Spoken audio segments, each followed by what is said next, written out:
Fala pessoal, tudo bem? Hoje no nosso podcast vamos falar de uns bancos que estão presentes em todos os lugares. O Itaú, você já deve ter visto esse logo laranja por aí, mas talvez você nem saiba quando ele foi fundado. Ele foi fundado em 1924, já tem 100 anos, e por Alfredo Egídio de Souza Aranha. Adivinha onde? Na pacata cidade de Itaú de Minas. O nome vem daí, e não de uma criação mirabolante. Em 1952, em São Paulo, o Itaú, ainda como Banco Central de Crédito, abriu sua primeira agência em São Paulo. É claro, em São Paulo é o lugar onde tudo acontece as coisas. Foi aí que o banco começou a ganhar um fôlego e expandir seus horizontes. O começo foi bem humilde, com uma pequena cooperativa de crédito voltada para ajudar comerciantes e fazendeiros locais. Mas como toda boa história, o Itaú foi crescendo e crescendo.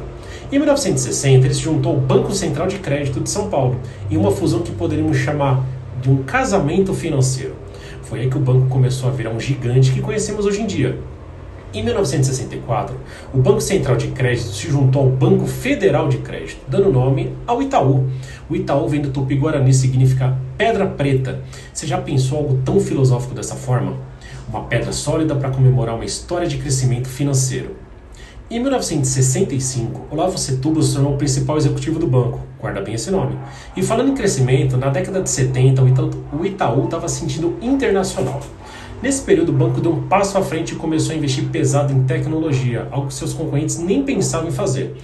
Eles foram um dos primeiros bancos no Brasil a usar computadores para gerenciar suas operações, algo que era muito avançado à sua época. E hoje em dia, a gente tem a facilidade de ver nosso aplicativo bancário na palma da mão, mas naquela época o Itaú já estava inovando.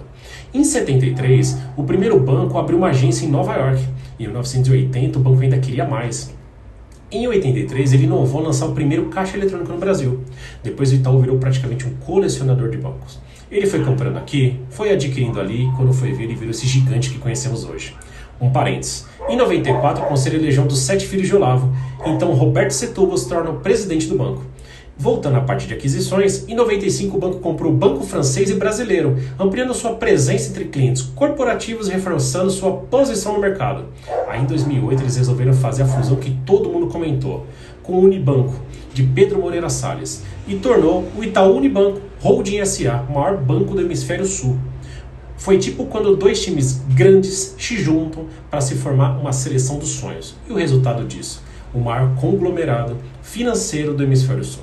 E é claro, o Itaú não parou por aí. Em 2014, Itaú BBA, maior banco de investimentos da América Latina. Em 2016, ele comprou o Citibank na América Latina. E nos últimos anos, o Itaú também entrou na era digital. Em 2021, o banco foi o único brasileiro no índice de sustentabilidade Dow Jones. E finalmente chegamos a 2024, um século de história para o banco. 100 anos de evolução, transformações e, é claro, muitas fusões. O banco está presente em 18 países, sempre buscando crescer e inovar.